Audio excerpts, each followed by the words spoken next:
अच्छाई की पहली सालगिरह मुबारक।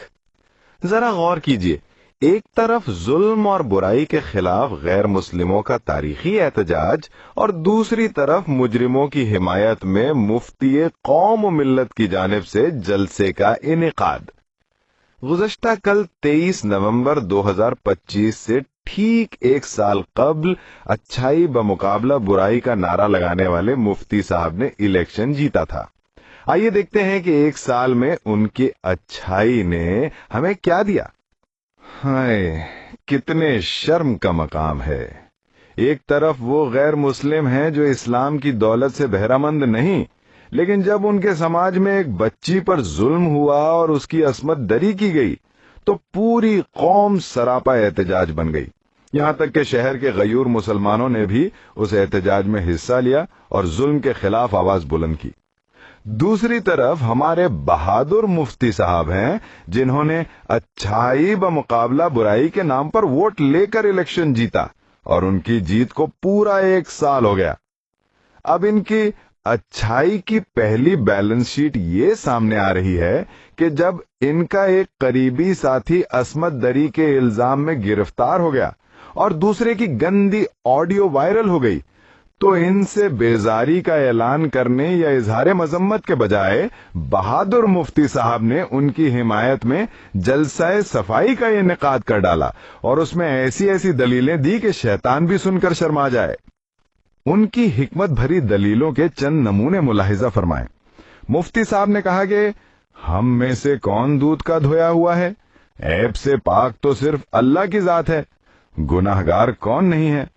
कहते हैं ना, बद अच्छा बदनाम बुरा, कि आदमी गुनाह करता रहा और लोगों में अच्छा रहा, और एक आदमी उसका कोई ऐब लोगों के दरमियान वायरल हो गया तो वो बदनाम हो गया, बुरा हो गया।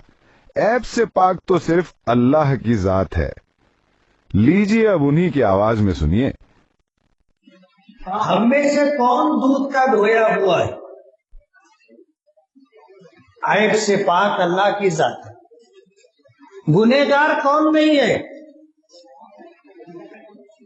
बहुत मशहूर जुमला है, बद अच्छा बदनाम बुरा, कि एक आदमी गुनाह करता रहता है लेकिन किसी को खबर नहीं होती तो वो बहुत पाकबाज समझा जाता है, समाज में मुअज़्ज़ज़ समझा जाता है, और किसी आदमी का अगर कोई ऐब जब जाहिर हो गया तो वो बदनाम हो जाता है।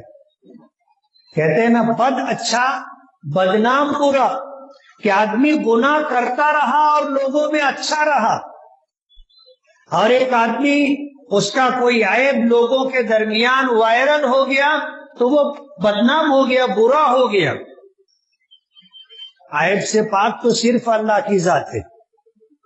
गोया इस अच्छाई के नए दौर में जिना और अस्मत दरी के मुर्तकिब शख्स को सजा देना तो दरकनार, उसे बुरा कहना भी मुफ्ती साहब के उसूलों के खिलाफ है।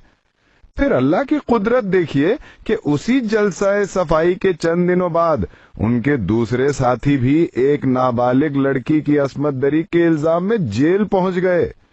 अब अगर मुफ्ती साहब की यही रविश है और मुजरिमों की हिमायत करना ही उनके नजदीक अच्छाई का मयार है, तो ऐसा मयार उन्हें मुबारक। लेकिन जरा वो ये बताने की जहमत तो गवारा करें कि हाल ही में जब वो उम्रा करने के लिए हरमैन शरीफैन गए थे तो वहां अपनी इन नेक सीरत और पाकबाज साथियों की रिहाई के लिए दुआ की थी या नहीं, जो अरसाए दराज से पॉक्सो और 376 के तहत जेल में बंद हैं।